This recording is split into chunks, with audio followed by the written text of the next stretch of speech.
And welcome to Adwish Insights. देश की 75th independence anniversary के लिए हार्दिक शुभकामनाएं।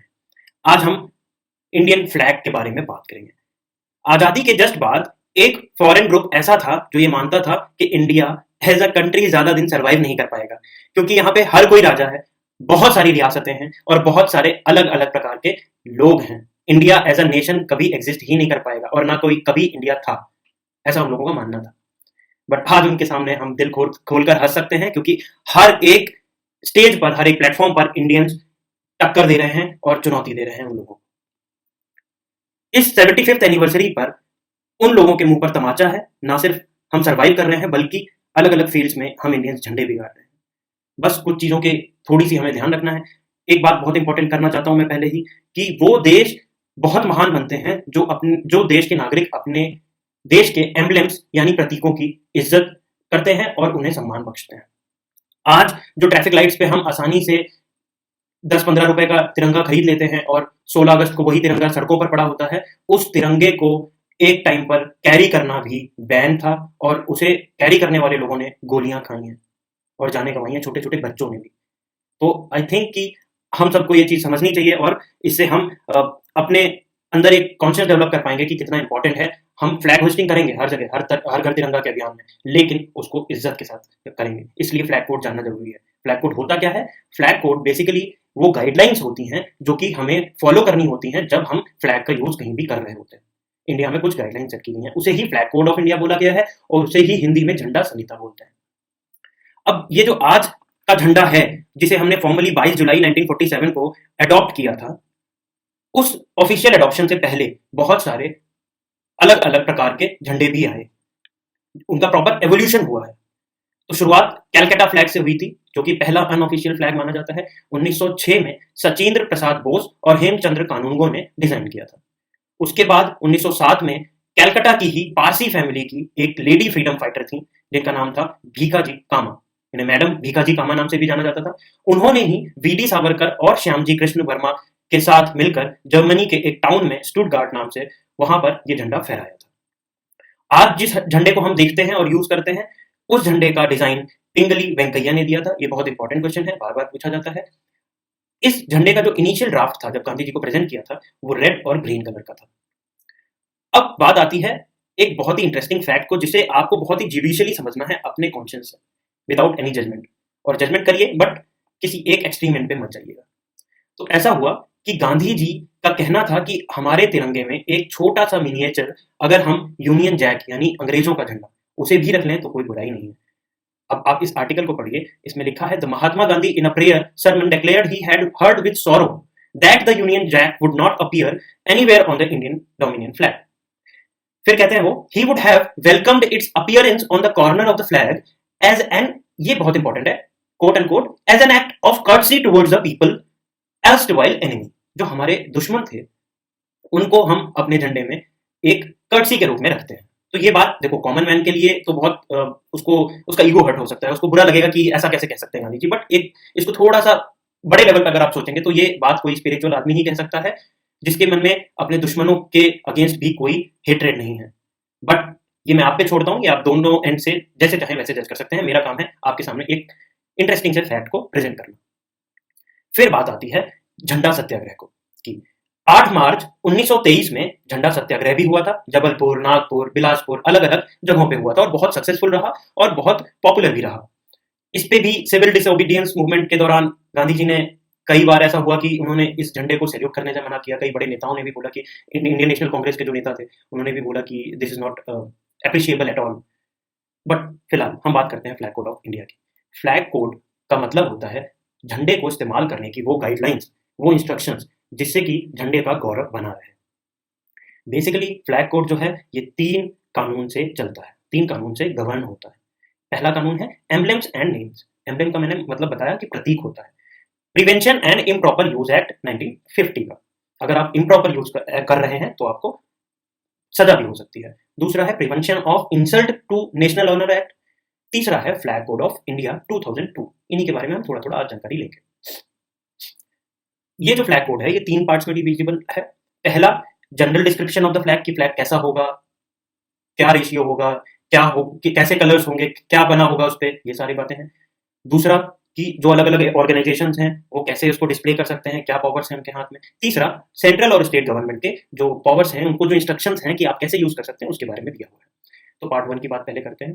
पार्ट 1 में बेसिकली दिया है कि पहले, अभी के लिए तो चेंज हो गया है, बट पहले ये था कि हाथ से कढ़ा हुआ खादी का फ्लैग ही यूज़ किया जाएगा, चाहे वो वूल का भी हो सकता था या फिर सिल्क का भी हो सकता था। बट रिसेंटली नया अमेंडमेंट जो आया है, वो ये है कि मशीन मेड भी हो सकता है, और ना सिर्फ खादी, सिल्क या फिर वुल, वो पॉलिएस्टर का भी बना हो सकता है। तो ये बात बहुत इंपॉर्टेंट हो गई है, ये नया अमेंडमेंट है 2021 का। अब बात आती है कि भाई इसका फॉर्मेट क्या होना चाहिए। फॉर्मेट ये है कि ऊपर वाले पार्ट पर केसरिया ही होगा और नीचे ग्रीन कलर ही होगा, इसमें कोई फेरबदल नहीं होनी चाहिए।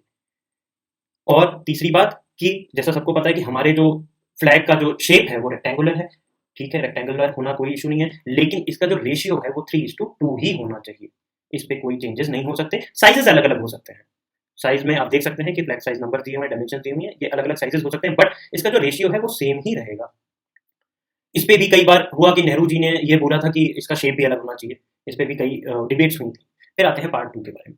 पार्ट 2 में ये दिया हुआ है कि एजुकेशनल इंस्टीट्यूशंस हैं जैसे स्कूल्स, कॉलेजेस, कोचिंग इंस्टीट्यूट, ये सब यूज कर सकते हैं विदाउट एनी रिस्ट्रिक्शंस, फ्लैग का यूज कर सकते हैं, बट फ्लैग को फिजिकली या फिर ओरली किसी भी तरह से आप नुकसान नहीं पहुंचा सकते। ओरली का मतलब आप कुछ ऐसे डिमीनिंग वर्ड्स भी नहीं यूज कर सकते हैं, या फिर आप लिखित फॉर्म में भी नहीं यूज कर सकते हैं। अगर ऐसा करते हैं तो आपको मैक्सिमम 3 साल की सजा हो सकती है, या फिर फाइन पड़ सकता है, या फिर फाइन और 3 साल की सजा दोनों हो सकती है। फिर बहुत इंपॉर्टेंट पार्ट कि आप सजावट के लिए नहीं यूज करेंगे, आप कमर्शियल यूज नहीं करेंगे कि आपने बेचना चालू कर दिया। तीसरा पार्ट, तीसरी पार्ट में बात की गई है कि सेंट्रल और जो स्टेट गवर्नमेंट्स हैं, जो ऑर्गेनाइजेशंस हैं स्टेट गवर्नमेंट्स के, सेंट्रल गवर्नमेंट्स के, और जो एजेंसीज हैं, वो कैसे यूज करेंगी, कैसे होस्टिंग करेंगी उसकी। जैसे उसमें एक बहुत इंपॉर्टेंट पॉइंट है कि ये जो आजकल हम देख रहे हैं कि हर कोई अपनी गाड़ी पर लगा के घूम रहा है फ्लैग्स, बट ऐसा प्रिविलेज सिर्फ और सिर्फ फ्लैग कोड ऑफ इंडिया के according president, vice president, prime minister, governor, lieutenant governor, cabinet के मंत्री, स्पीकर, चेयरमैन, सीजेआई यानी चीफ जस्टिस ऑफ इंडिया, यही लोगों को ये प्रिविलेज दिया गया है कि वो अपनी मोटर कार पे लगा सकते हैं। उसमें भी कुछ रूल्स हैं कि आप सेंटर पे ही लगा सकते हैं अपनी गाड़ी के, तो इस तरीके से गाइडलाइंस दी हुई हैं। अब रिसेंटली कुछ अमेंडमेंट्स भी आए, कुछ संशोधन हुए हैं इसमें, चलिए देखते हैं। एक तो संशोधन ये हुआ है कि पहले ऐसा नियम था कि आप जब सूर्योदय होगा तब आप झंडा फहरा सकते हैं, और जैसे ही सन सेट होगा आपको झंडा उतारना होगा। इस पर एक बार केस भी हुआ था, एक लेडी ने होइस्ट करा बट वो लोग उतारना भूल गए, तो उस पर केस हुआ था, बट कोई सजा नहीं हुई। तो ये बात बहुत इंपॉर्टेंट थी। अब जो नया अमेंडमेंट आया है वो ये है कि अब आप सनसेट से लेके सूर्योदय से लेके सनसेट तक आप झंडे का इस्तेमाल कर सकते हैं, आप उसको फहरा सकते हैं। अब दूसरा अमेंडमेंट मैंने अभी बताया कि अब आप मशीन मेड और पॉलिस्टर का भी यूज कर सकते हैं। एक बहुत इंपॉर्टेंट केस रहा था नवीन जिंदल केस, जिसकी वजह से आपको ये आजादी मिली कि अब आप भी अपने घरों पर झंडे फहरा सकते हैं, और चाहे दिन हो या रात हो, आप पूरे टाइम 24 घंटे अपने घरों पर झंडे फहरा सकते हैं। अब बात आती है क्या करना है क्या नहीं करना है, ये बहुत इंपॉर्टेंट बात है, क्योंकि ऐसा कुछ भी ना करें जिससे कि हमारे देश के एम्ब्लेम्स का नुकसान हो और उनको इज्जत या उनके सम्मान में कोई प्रॉब्लम है। तो पहली बात कि flag should be placed at place of honour. जैसे घरों के अलग अलग जगह होते हैं, कोई मान लीजिए अब बगल में ही वॉशरूम बना हुआ है या कोई ऐसी जगह है जहाँ पे नहीं होना चाहिए, तो वहां पे आपको झंडा नहीं लगाना है, आपको झंडा हमेशा सबसे ऊंची और सबसे ऑनर वाली जगह पे ही लगाना है। एक और बहुत इंपॉर्टेंट बात है कि आप झंडे को जब भी लगाएंगे तो उसके साथ कोई और झंडा, जैसे मान लीजिए किसी और पर्टिकुलर रिलीजन का झंडा है, तो वो झंडा आपके देश के झंडे से ऊपर नहीं होगा, सबसे ऊपर देश का झंडा ही होगा। फिर एक बहुत इंपॉर्टेंट पॉइंट कि आप अपने फ्लैग को झुका नहीं सकते किसी और को सम्मान देने के लिए, नहीं, फ्लैग सबसे ऊपर है। फिर मैंने अभी बताया था कि कमर्शियल पर्पज के लिए यूज नहीं कर सकते। फिर आते हैं डेकोरेशन के लिए यूज नहीं किया जा सकता। डेकोरेशन का मतलब सजावट के लिए आप झंडे का इस्तेमाल नहीं करेंगे। देखो अमेरिका की बात अलग है, वहां पे क्या होता है, आप झंडे के लिए आप झंडे को किसी भी तरह से यूज कर सकते हैं, वहां तो इवन झंडे को जलाना भी अलाउड है फ्रीडम ऑफ स्पीच के नाम पर, बट यहाँ पर आपको सजा हो जाएगी। आप वहां पर लोग सॉक्स पे, हैंकरचीफ पे, अंडरगारमेंट्स में हर जगह अपने झंडे का यूज कर सकते हैं फ्रीडम ऑफ एक्सप्रेशन के नाम पर यहाँ पर ऐसा नहीं है। टिश्यू पेपर में भी लोग यूज करते हैं। फिर एक बहुत इंपॉर्टेंट पॉइंट कि जब मान लीजिए 15 अगस्त हो गया, अब आप देखते हैं सड़कों पर अलग अलग जगहों पर झंडे ऐसे ही पड़े रहते हैं, तो उस झंडे को पब्लिक स्पेस में जो जमीन पर पड़े होते हैं वो अलाउड नहीं है, उसको आप प्राइवेट स्पेस में डिस्पोज करना चाहिए आपको उठाकर। फिर ये तो बात बहुत कॉमन सेंस की है कि आप उल्टा नहीं लगा सकते, ऐसा नहीं है कि ग्रीन ऊपर हो गया और उल्टा लगा दिया। फिर आधा झुका हुआ नहीं होना चाहिए, जमीन पर कभी नहीं टच होना चाहिए हमारा तिरंगा, ये बात बहुत इंपॉर्टेंट है। कभी भी धोखे से भी ज़मीन पर नहीं छूना चाहिए। फिर मैंने बताया कोई भी दूसरा देश है, उसका फ्लैग हमारे से ऊपर नहीं होना चाहिए। फ्लैग को किसी कॉस्ट्यूम या ड्रेस के फॉर्म में नहीं पहन सकते। बिलो द बेल्ट वाले एरिया में आप कभी भी इसे कॉस्ट्यूम के फॉर्म में नहीं पहन सकते। जैसा अभी देखा गया था कुछ साल पहले की बात है, मंदिरा बेदी ने एक साड़ी लपेटी थी जिसपे तिरंगा बना हुआ था, तो वो भी बहुत अपमानजनक है, उस पे भी केसेस हो सकते हैं। अब बात आती है कि हर घर तिरंगा का जो ये अभियान चल रहा है, इसमें हमारी ज़िम्मेदारी क्या है? हम बेशक अपने झंडे को और अपनी 75वीं सालगिरह को मनाएँगे, लेकिन अपने झंडे की शान बरकरार रखेंगे। जैसा कि मैंने लास्ट वीडियो में कहा था कि इसकी शान न जाने पाए, चाहे जान भले ही जाए। तो मेरा यही मैसेज है कि आप इसकी शान ना जाने दें, बस। Thank you so much. Adwish Insights पे इस तरीके के वीडियोज़ मैं आपके लिए लाता रहता हूँ। प्लीज़ बने रहिए और इस वीडियो को ज़्यादा से ज़्यादा तक लोगों तक पहुँचाइए, शेयर करिए, ताकि लोगों को पता चले कि कैसे हम अपने झंडे को फहरा सकते हैं। Thank you so much.